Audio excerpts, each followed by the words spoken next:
Have you got notes for this, or are we winging it? I literally have no notes. I cannot find my notebook. I don't know where it's gone. I had it on the bench, which usually sits behind me. It's not there anymore, so I don't know. MINISODE!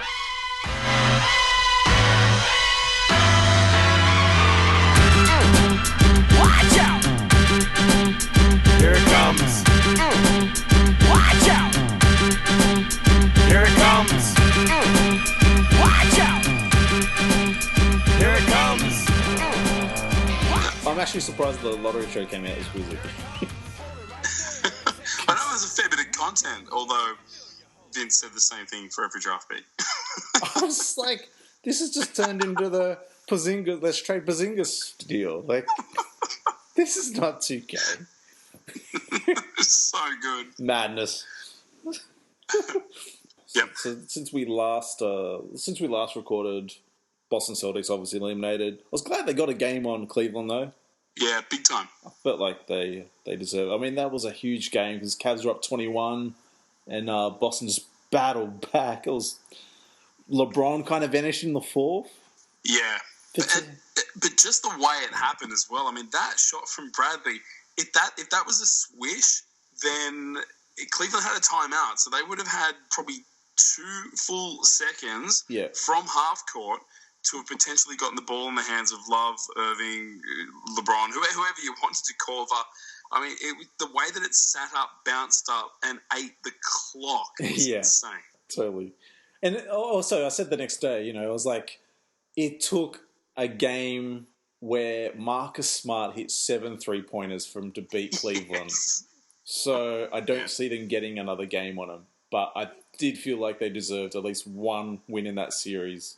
Yeah, I just felt good for Coach Stevens as well. I mean, the looks on his faces and throughout that whole series, I mean, I'd love to see a video montage of just some of the incredulous looks that guy had on his face the entire season. If anybody deserved that win, not only the city of Boston, but I think the coach did as well. Yeah, I don't know. It's kind of that, like, we just finished talking about like Boston, and they obviously got the number 1 pick in the draft this season. But it kind of is that thing, like, we touched on it a few shows ago, where it's like this, they really do survive off this mismatch kind of roster. Yeah, where no one, it's very much their identity, isn't it? Yeah, like no one really has a set position. Everyone is sort of interchangeable, which is definitely good to some extent, I feel. But it's like, where do you go? I mean, I kind of feel like you can only be that team for so long before you need to go, we need a guy to get us over the line. Yeah. It's a new NBA, let's face it. Like, we need multiple players to get us over the line now. Yeah, that's probably more to the point, is that this landscape of, super teams or whatever you want to call them, it is a blueprint that is working. Whether you like it, you don't, or your team can afford it or they can't. If you're going to compete and they've got to come out of the East, I mean, they have a bona fide super team ahead of them, and for a long time. Yeah. So what do? They do need a 3 or a 4-headed beast. So they've got IT, they've got Horford. They need, be it a Butler, be it a Hayward, they definitely need somebody else. And I'll tell you who I really was impressed with. He kind of got garbage minutes, but you can see it, and he is going to be good, is Jaylen Brown. Yeah, man. Yeah. I'm really high on that kid. I'm as high on that kid as his shorts are on his hips. I'm high on that kid. I'm as high on him as his flat top. I love the 80s flat top, man. That's awesome. Yeah. It's a thing, like, he had a bit of at one stage it looked like he was in the doghouse with Boston, but I think you look back on it now and it's like more, no, they were bringing it along, and, he's obviously worked his butt off to get back into the rotation and stuff like that. I feel like the way this season ended, regardless of what happened, to the loss that Isaiah Thomas had this year, I feel like that's this team's ceiling anyway. Yeah, no, totally agree. So you're saying that even a healthy Isaiah Thomas, and even without family circumstance, like, let's just put they still go no further. They're still not beating the Cavs. Yeah, they still go no further than they finished this year. Yeah, which is totally agree. Which is actually not a negative thing. It's, Stevens got the most out of this team. which is great. Now it's up to Ainge to get into the pieces to take it to that next level. Yeah, I mean, look, they've got money, they've got picks, they've got flexibility, they've got interchangeable pieces that any team would want. I threw his name out earlier on the episode, but I mean, if you're a Paul Millsap, I mean, do you want to pair back up with Horford? Do you want to, I mean, he'd be a great fit on that squad. See, I think all those things you just mentioned, I think going for a Millsap is underselling it. I think you need to hit higher than that. Oh, really? Yeah, I totally do. I totally think that. I mean, I mentioned it.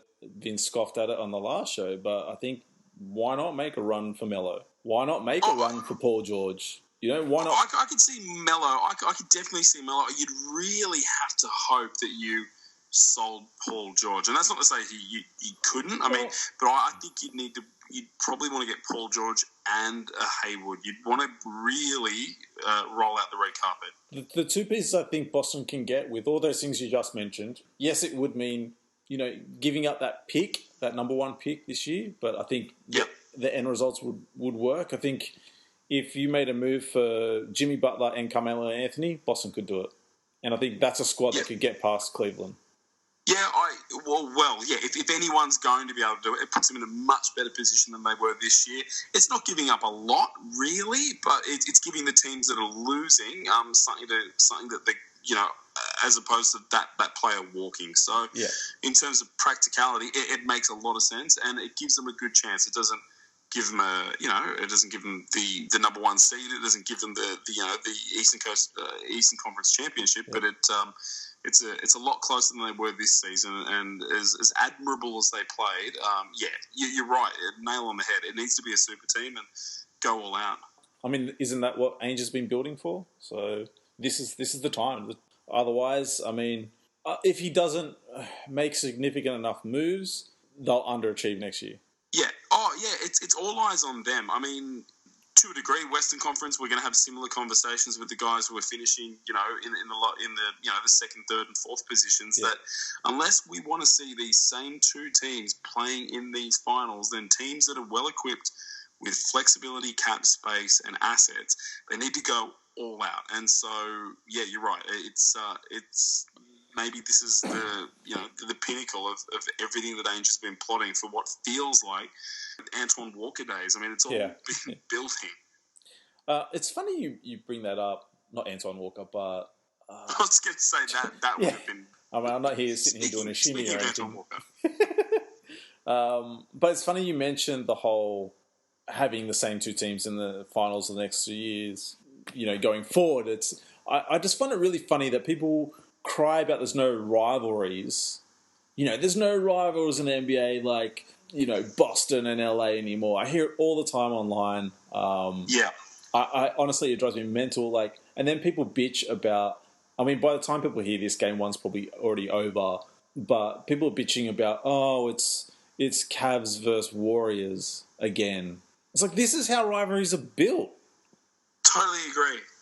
You cannot bitch about it's a rivalry. The two best teams won. Do you know what I mean? Like, it's baffling to me. You can't bitch about there's no rivalries in the NBA because who cares if Washington and Boston have a scuffle in the regular season? Who cares? Yep. Who cares? It's playoff time when it counts. And great rivalries are built when teams are matched up in the NBA Finals. And that's why a Boston Lakers rivalry stands the test of time because they battled so much in the NBA Finals. Oh, and we haven't had one for so long. I mean, I guess the last ones you could probably say, I mean, maybe Spurs Heat, really, but I mean, they were kind of, I don't put them in the same. I would say Boston, LA. I mean, we saw it again with, the big three in Boston. Yeah. Do you know what I mean? Like Kobe was basically at his pinnacle. We had KG and Paul Pierce and them guys battling it out. I mean, that was a rivalry. I mean, that only added fuel to the fire of Boston versus LA. So I don't understand how people can demand that or want that, but then bitch about seeing Warriors versus Cleveland. No, And it's, you don't want a team sort of winging it and accidentally getting into the finals either. I mean, we've seen those ones. There have been all those highlight clips during the week of LeBron's first NBA Finals experience, and you look at the roster when they're announcing that team, and you know, like Drew Gooden was starting next to Boobie Gibson. I mean, for God's sake, I mean, you want the best of the best, so that on you hopefully get a 7-game series of the best basketball players on the planet dueling, and you don't want a fluke team, or you don't want the Celtics to be playing against the Golden State Warriors this week. You want what we're getting, and what we're getting is great. People complain it's going to be boring. I just feel like these people even watching the games. It's going to be fantastic. It's going to be the best of the three as well. I mean, you can look back at the last 2 seasons, and you can talk about injuries, and you can talk about this, and you can talk about that. The only thing that bugs me is that we don't have Steve Kerr on the bench. That's the only thing that bugs me about this series. Yeah. I don't even understand. I mean, I get why people are upset Durant left OKC. I get it. I feel like he played enough there. You know, time is short. It is about winning chips. But I like the fact, going back to the rivalry, I like the fact that Warriors just dropped the ball last year in the NBA Finals and went, you know what, screw you, Cleveland, we're coming for you. We're adding Durant this year. You know, they re-upped again. Like, I like the fact that that's that. And I would love it again if, you know, say Golden State win this year, that Cleveland walk away from the season and go, we need to one-up Golden State for next year.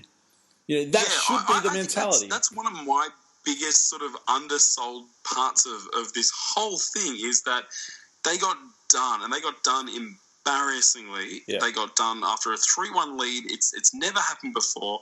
And yeah, okay, Kevin Durant walked, and that was his decision. But you know what? They still had to get him. They still had to convince him. So they went, you know what? Screw you, Cleveland. It's not happening again. You know what we're going to do? We've got this guy. He's 7 foot tall, small forward, and we're gonna see you in June. Like it's freaking amazing that they were able to do it. Yeah. Sometimes people can't see through their own hate. Just, you know, sipping that haterade too long. Just like, man, you need to sit back. You know, it's cool to have an opinion on the league, and it's cool to analyze teams and moves made, and it's even cool to be a fan of a team and, you know, pour yourself into that team. But at some stage, you've got to sit back and enjoy this. Oh, I can't wait. I love the way that the Warriors play as a team. In terms of team basketball, they are just poster children for sharing and movement and backing each other up. And then on the other side, you've got the greatest individual basketball player perhaps that we have ever seen in terms of size, frame, skill set across the board. It's incredible. It's such a great time to be a fan of basketball. So I really have to... I'm kind of a little bit disappointed Vince's not with us tonight, because I did want to get his take as well. But I'm glad you're on the show, because I know how big a LeBron fan you are as well. Like, the respect you have for LeBron, I get it. You know, when you talk about LeBron, I go, man, you really do consider this guy generational, changing player. And rightfully so. I try really, really hard through the week. And you know what? Majority of the time, it's just all year round, and it gets really tiresome. But I try really hard not to get into the whole has LeBron passed Jordan conversations. Right. Yeah. I'm just over it. I'm literally almost at a stage where I just don't care anymore. Yeah. Like, and I don't want to take anything away from LeBron. Like, don't get me wrong. I still feel like MJ is a better player. As far as accomplishments goes, do you know what I mean? Like, I mean, yeah, you hit it. We've never seen a player physically, athletically like LeBron ever. But I just feel like MJ, to me, gets the tip of the cap. Like, I expect LeBron to surpass MJ's numbers. Like, I don't, you know, end of the day... Yeah, that's happening. That's he happening. will. That's I mean, he's already doing that. I mean, there's still plenty more for him to chase. I mean, he still needs to get, you know, three more rings. He still needs to get 3 more final MVPs. You know, he's got another Defensive Player of the Year to get. Got another regular season MVP to get. He's got 9 scoring titles he needs to chase. He's got 3 more steal leaders, 3 more all-defensive teams he needs to collect. Has he passed the points? He's probably about 5,000, 4,000 off. He's about 2.5 thou off. I think he'll get the points in the next season or so. I think. Look, he's on track to. He'll I think if he can keep this pace up and in his condition and the way that he looks after his body and the way that I still don't think we've seen peak LeBron yet, which is insane given his age. I think he's a genuine contender for, if not Karl Malone, he'll get Cap. And I think given the pace, given the age, given the skill set, I think Durant will be pretty close behind him in a couple of seasons thereafter. I mean, I remember saying years and years ago that I think Durant will finish probably all-time leading scorer when all's said and done. Yeah. I just the rate that guy can fill it up. I mean, he's on a super team right now, and his numbers are probably the best of his career. Yeah, they are. Yeah, he's which is insane. Yeah, he's if anyone's going to topple LeBron's chance of beating Malone and Cap, it's definitely Durant. Yeah. So I mean, I think the edge I give to MJ overall is just the mental edge. I don't think LeBron touches him in that essence. But I mean, I don't want to take, and this is why I don't get into these conversations. And this is like, I think it's probably the first time I've even addressed it on the show.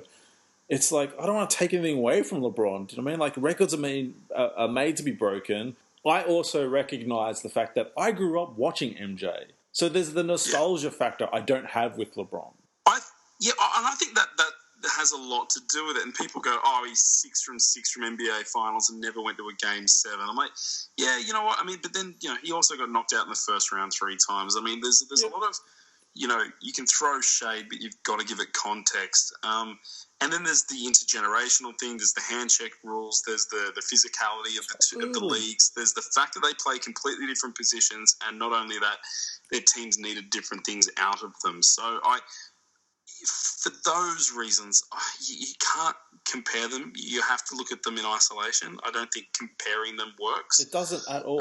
It doesn't at all. The league has changed. The league changed when MJ was in it, and it changed again when LeBron was in it. I mean, it's 2 different eras. I mean, it's almost like one was playing volleyball and the other was playing tennis. I mean, how do you compare the two? Yeah, and again, they were wired differently. Like, MJ wasn't, whilst he could pass and whilst he could defend, then he's a defensive player of the year, and he could, go out and get 8-9 assists a game. And he averaged 8 assists a game for I think it was his second season.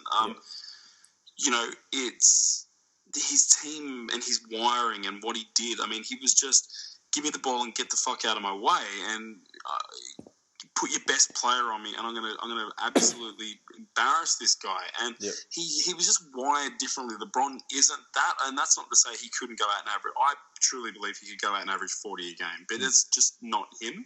MJ was never the true facilitator, which LeBron is. No, that alone makes them 2 completely different players.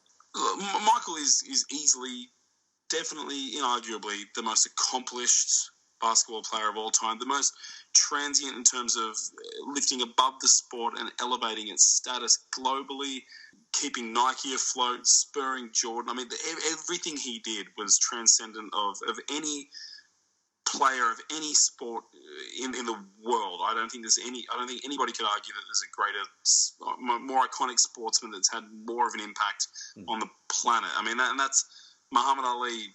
Didn't go sell boxing gloves and shoes and rings and there's nothing like Jordan on that scale. But I think, if you look at it, if you're going to build a prototypical basketball player and you want that basketball player to fill up a box score a certain way, I think that most people say that they build, create, and end up with LeBron James. And that's fair, man. Like, that's fair. Like, I don't... Like I said, MJ for me will always get the tip of the cap, but I think people just need to calm down on the whole issue.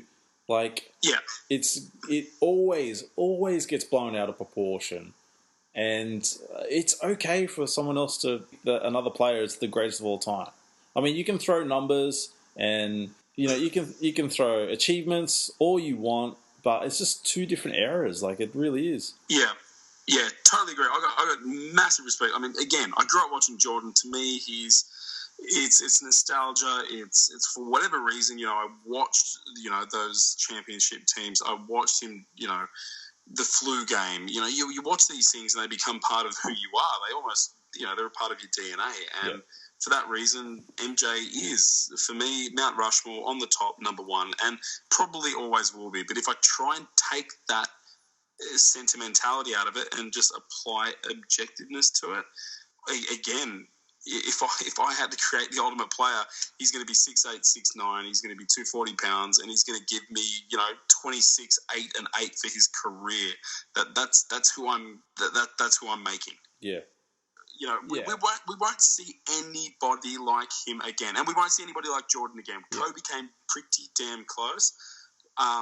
I don't think we'll see anybody like LeBron again. And the weight that he has had on his shoulders since he was drafted as a 17-year-old rookie, it's very impressive that he's ended up as good as he has, because he had people writing him off from day one. Dude, I was going to say, he had that weight on him in high school. Like, this is before I even touched down in the league. So, yeah, I just think people need to chill out a bit. And it's okay. You're allowed to have your own opinion, and you can't shit on other people for having theirs. Yeah. It's the first time I've actually done pretty well, I think, considering this is the first time I've actually touched on this subject since we've started the podcast way back when. But I really try my best to stay out of it. But just lately, it's just for some reason grinding on my gears a little bit longer. I mean, I had to kind of address it a little bit. But yeah. I'm the same. I avoid it. I mean, every comment thread that you go to, be it on whatever Facebook page you're looking at or whatever Twitter feed, somebody posts a photo of Jordan's playoff, stats, and off it goes, and it's crazy. Like, just appreciate it for what it is. It doesn't need to be a him versus him. It's just that he was awesome, and so's this guy. Yeah, definitely. Well, one of my topics for tonight, I remembered, was the whole Kristaps Porzingis and the Knicks, but I think we'll leave that because we pretty much covered that during the draft show. It is pretty crazy, though. I mean, really, I don't know. I mean, goodness me, to jump on a plane, to go overseas, to have your brother representing you with your management after you skipped an exit interview. I mean, look, it's just not great for the Knicks. And, I mean, it's just, I know we've touched on it on the full show, and we've spoken a lot about Porzingis, and it's being done to death, but it is pretty weird that they are going to be heading into training camps really soon, and they're not going to have their potential franchise guy there. You know what he needs to say? He needs to go to Phil Jackson. Stay in your lane. Stay in your lane. God, speaking of things I don't want to talk about. All right. No, I promise no LeVar Ball talk this week, but man. Oh, thank God. I had to laugh at that T-shirt. I'm sorry. That cracked me up. I had to laugh at it. He was wearing that when he was yelling at his kids getting an AAU beat down by 59 points. It's a beautiful thing to watch. It's a beautiful thing to watch. Get drunk. Far out. So much irony. Okay, just quickly. I mean, he's coach. He's can't help yourself. I mean, if he's young, what's his youngest name? LaMelo. I mean, LaMelo has such a huge target on his back now because of his father, and they're copying these beatdowns in high school. I mean, you can imagine what's going to happen to Lonzo when he hits the league. Oh man! I mean, did you see the mixtape that they put out of LaMelo yesterday? No. It was all his misses. So somebody's gone through all the game footage, and obviously all we ever see with the Ball is Life mixtapes and the Basketball Forever mixtapes are all the highlight reels and the cherry picking and all the good stuff. So somebody's gone and edited out and put together every single brick, airball, miss, block, fumble, and it goes for 5 or so minutes, and it is terrible. The shot selection, the stuff we don't see is alarming. Yeah, that's not Big Baller Brand. Yeah. Whoever edited that was not in there. That's not Big Baller Brand. I've started to work that comment into my everyday life. Oh, really? Yeah. Yeah. It's a little tricky at home because I'm the only one who gets it.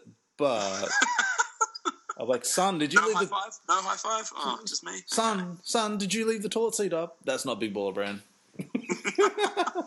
You can't be using that toilet no more.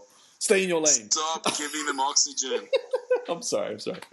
One thing I did want to talk about, which really freaking surprised me. I mean, after the tragic season we saw Chicago go through, like, I'm not even talking about their playoff run. I mean, just all the trash through the year. I mean, it's crazy. Dwayne Wade expected to sign back in like 23.8 million to stay on with the Bulls. I mean, that's it. That's exactly it. I just thought this guy was bigger than that paycheck, man. Apparently not. I can't believe it. I mean, it's staying in. I mean, I get it, I suppose. Like, that's probably his last big payday. So I suppose he's just hanging on to it. But, I mean, to stay another year under those circumstances, I get it. He doesn't need to win a ring. He's got rings now, but I don't know, man. Well, you know, if he gets to midway through the season and they're tanking or it doesn't improve or whatever, I mean, he could probably force a trade or put out the sentiment that he's definitely not coming back anyway, so he becomes a tradable asset in the sense that they've got to get something for him, and he takes that contract with him. So it's purely a contract play for him. He gets to lock in that big bulk deal, whether it be that he finishes that season in Chicago. I think it's highly doubtful, but it's a play for the coin, and it's I don't know. You know, on one hand, it's a little bit disappointing, but on the other hand, it's a business. Get your money. Yeah, I suppose. Someone on the Facebook page made a comment actually under that, and they said it's pretty bloody selfish considering he'll halt the development of the Bulls as a result. I was like, yeah, I didn't kind of think of it that way, but in another way, I mean, this Bulls team's not exactly built like that either. Yeah. I mean, it's not. I mean, I don't know. Who do you even go forward as far as a rebuild with that squad? I mean, they've always sort of had even their franchise guy now, Jimmy Butler. Like, he's always sort of been on the outs in Chicago. So I think you're all in with Michael Carter Williams. You're all. Oh boy. Oh boy. Yeah. That's scary. Yeah, it's funny when Matthew Johnson got announced as our GM, and people were digging up all his old tweets, and he was saying that Michael Carter Williams was the next Jason Kidd. Yeah, could not have been. Silence. The only similar thing they have is their original jump shots. That's about it. Dang, that's tragic. Well, I'm not sure how it's going to pan out, but every week we hit the Facebook page, all caps courtside, and ask you guys, the fans, what teams and topics you'd like to hear on the next episode. So, let me see. I've been on a Facebook ban, so I don't know what we've got. We might have some questions, some actual questions. Wow. Okay. Dan May says, fuck you. I saw that. Maybe because we called him out a little bit last show. Maybe. Dan actually asked, will Steph Curry fold in the finals again? Thoughts? No. He can't afford to. Legacy-wise and the way that people view him, he can't afford to. Everyone's punching up the stat at the moment of him versus Kyrie head-to-head and what their output is. And Kyrie's got him on everything, on points, on assists, and rebounds, and steals, on blocks, on percentages, both field goal, free throw, and 3 points. So I think he's going to have to come into this with a bit of swag. He's got a lot on the line reputation-wise. I think there's a big difference between Steph this year and last year, and it kind of kicked off in the playoffs, but we definitely saw it in the Spurs series. So I was watching the Spurs series, saw it. Last year, going into the finals, he was not playing at MVP level. It's just as simple as that. And this year, I feel like he is. And I think, I think with the additions of Durant, Draymond being Draymond, and the attention he gets, I kind of feel like, in a strange way, Curry's been a little bit overlooked. I totally agree. I 1,000% agree with you. I think, we could see him. Well, I think he's definitely going to be gunning for that, MVP award. He doesn't want a situation where he's got an Iguodala or someone, on his team picking up that sort of hardware. But I think he could definitely be the best player of the series. With all due respect to Durant, I think Durant's going to be blocking and defending and plugging holes, and I think it could be a massive series for him. Yeah, and it's that thing too. Like with this Golden State squad, don't think that all the hoo-ha and crap people have been putting on them about dropping that chip last year, being 3 up and losing. Don't think like that's not motivation for him. And I thought that Curry, the flag really went off for me when Durant went down with injury, because Curry really stepped up and was kind of like, we are still the Golden State Warriors. We still have the best regular season record in NBA history. Like, we are still that team. I'm still that player.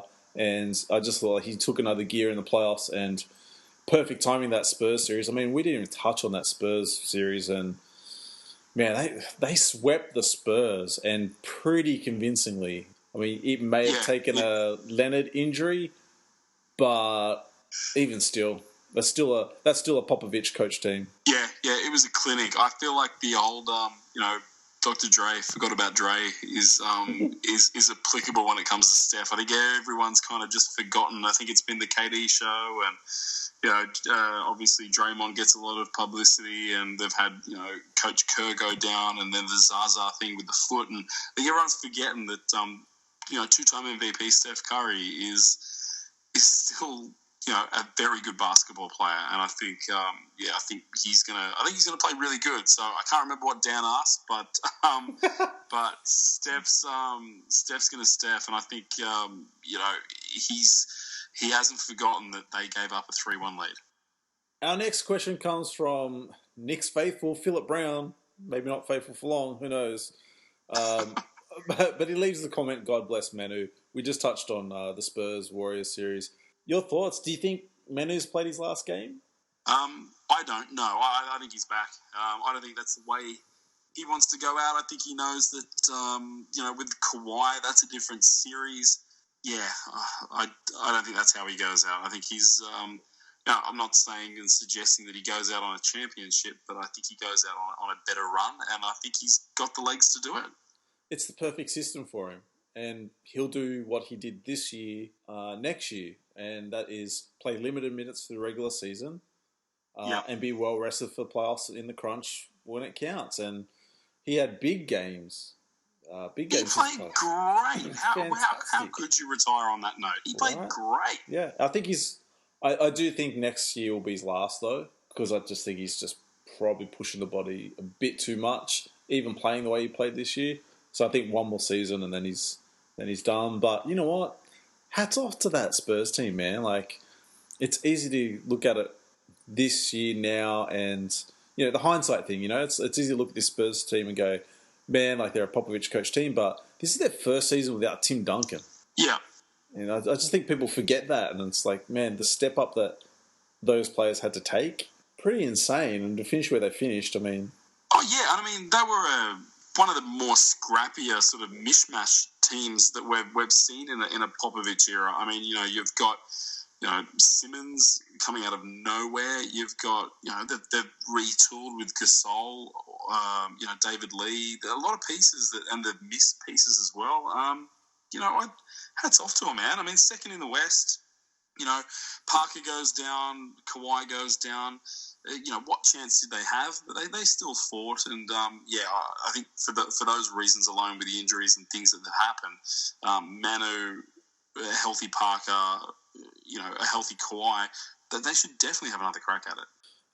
Our last question, Philip Brown, once again. Do I have any hope left? Next season is just going to be awful. For those who don't know, Philip Brown is a mad Knicks fan, along with our other Knicks fan on the page, Stephen Roderick. Man, look, if you're a season pass holder for the Courtside podcast, you would have heard our rant on the Knicks for the upcoming draft. It does not look good for the Knicks. Yeah, no, look, I don't know what you do, Phil. Really. Phil Jackson is talking Carmelo out of town and out of favour with, work ethic and all these sorts of things. So, he's as good as gone. Your franchise guy, Porzingis, is staying overseas and is not having contact with the club. Your draft pick sort of just puts you out of contention for somebody who's going to impact straight away, I believe. It's crazy to think that you guys were probably going to have to blow it up, but you're probably going to have to blow it up. And yeah, just the thought of shipping Porzingis is just crazy for any other team. But I think for the Knicks, it might be a reality. What do you think happens first? The super gamer chicken that's happening in New York right now, do you think Melo flinches and waives his no-trade clause just to get the hell out of there? Or do you think Phil Jackson gets fired? I think Melo waits. I don't think Phil gets fired. I think Melo waits. I think Melo's going to wait and see perhaps what Chris Paul does. They are really close, and I think it's a bit of a narrative that a couple of sites are reporting on, but I think, I don't know if they'd pair up, but I think he wants to see where he's going, be it what coast he's going or what sort of system he's going to, but I think the Melo move is the first move. Whether or not there's a Phil Jackson move or a Porzingis move, I do think Melo waives that no-trade clause pretty soon. How about you? Yeah, I think smart money is. I don't think Melo should waive it entirely. Like, send me anywhere, get me out of here. But I think he finds a team he likes and goes, well, I'll add this to my team of who I would waive my no trade clause for. Yeah. So he'd have to be pretty specific, right? I mean, and that would be because the last thing you want to do is waive it entirely and then for them to send you to Phoenix. Yeah. Fuck no. God, yeah. You're going to Orlando. No. Yeah, no. Yeah, so okay, so who are those teams? I say Chicago, I say Boston. So I don't say Chicago. I think people forget that NBA players watch, they watch NBA too. And I don't think he would put himself in a position to play in Chicago after the shit that went down last year. Maybe not. I think I'm probably looking at a nostalgic, him and Wade and pairing. I think he'd go LA to the Lakers. I do too, yep. I'm not so sold on the Clippers, just because I think that'd be a wait and see. He'd wait and see what happened with Blake, wait and see with Chris Paul, like you said. I think he'd waive it for Boston for sure. He'd be interesting in OKC. I don't know how he would fit, but... Yeah, there's only one ball. See, I don't think the OKC thing goes, but I don't know how he would fit San Antonio. And that's why, and it sounds outlandish to the point where it won't even leave my mouth to even speak it. But the fact that people are saying that Chris Paul might end up there, that would excite the shit out of me to see him there. I just think as a system guy and buying into a pop system, he could change the whole narrative of what people think of him. Oh, 100%. And we'll watch the series. We watched what LaMarcus Aldridge did during the playoffs. What did he do? One good game against the Grizzlies. Oh, no, against Houston. One good game against Houston. But I think you can thank James Harden for that as well, because wasn't he just handing him the ball anyway? I could definitely see him ending up in San Antonio as well. I mean, it's that thing with Melo. He knows he's getting long in the tooth now. Like, what's he going to be remembered if he doesn't win a ring? Really? Like, how good would a healthy Paddy, Parker, Ginobili, Kawhi Leonard, Chris Paul, Pau Gasol, and Carmelo Anthony team? I mean, cop that, Golden State Warriors. I mean, we'll see you in May. That's pretty impressive. Yep, totally. It doesn't help Phil. Here's my Sorry, Phil. Sorry, Steve. Well, you can catch all the courtside banter on the Facebook page, all caps courtside, through the week. We are there talking and commenting and trying to keep the peace, mainly between your hosts. You're listening to a minisode, which is one of our free shows down on Podbean. The website for that is CRTSDE.podbean.com. Also down there, guys, if you like what you hear for the minisodes, please taste test our Courtside Presents That 90s show. But you can also sign up for our season pass, which is $20 for 12 months. And that gets you a whole lot of extra access. Stu, thanks for staying up late with me. All good, man. I like the taste test analogy. Just the tip. Just have a taste. See if you like it.